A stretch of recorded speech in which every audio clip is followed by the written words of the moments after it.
So Bonnie Navin accidentally sent me down a full economic theory rabbit hole today because the whole if you don't pay the fee, your opinion doesn't matter thing is like pre-revolution France. Not in a violent way, relax. It's an economic collapse caused by institutional detachment kind of way. But because what actually caused the French Revolution, it wasn't just like cake jokes and fancy wigs. It was an elite class becoming so insulated from the people supporting the system that they genuinely stopped understanding public sentiment, labor value, and economic pressure. That sound familiar? It does to me. So you have the top of equestrian sport talking about membership growth and community, while simultaneously everything is now getting put more behind more paywalls, increasing barriers to entry. Oh, there's weekly fees, centralizing media rights. What does Tom O'Mara own? That's fun. And then acting shocked when younger riders, former members, parents, and grassroots participation start questioning the model.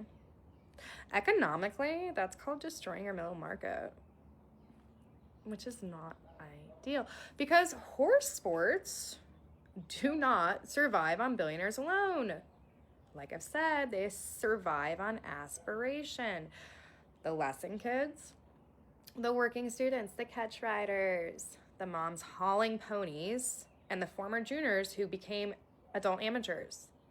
The people who maybe don't show every weekend anymore, but still emotionally and culturally sustain the industry.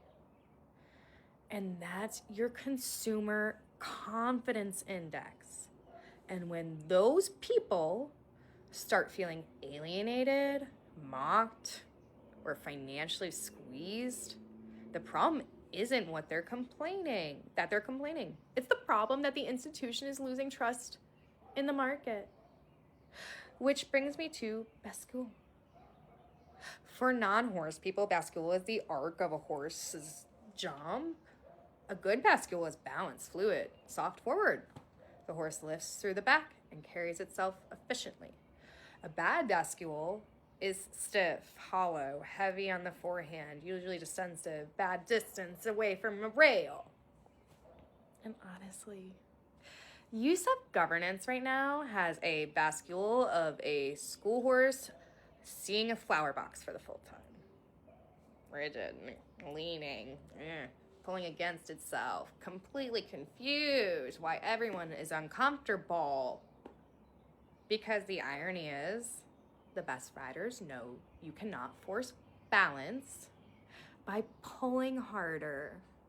You create balance through release, responsiveness, and listening to what's happening underneath you. That applies to horses. That applies to markets. And it applies to governing bodies. And Bonnie's comments were funny to me because they accidentally exposed the exact perception problem people are talking about. The public doesn't care whether leadership thinks it's connected to membership. The public cares whether leadership behaves like membership matters beyond revenue extraction. Otherwise, you end up with Versailles economics. And eventually, the peasants start making TikToks. And the funniest part here in Kentucky is not Versailles. It's Versailles. Good night, guys. Bye. I've had a day. It's been really fun, though.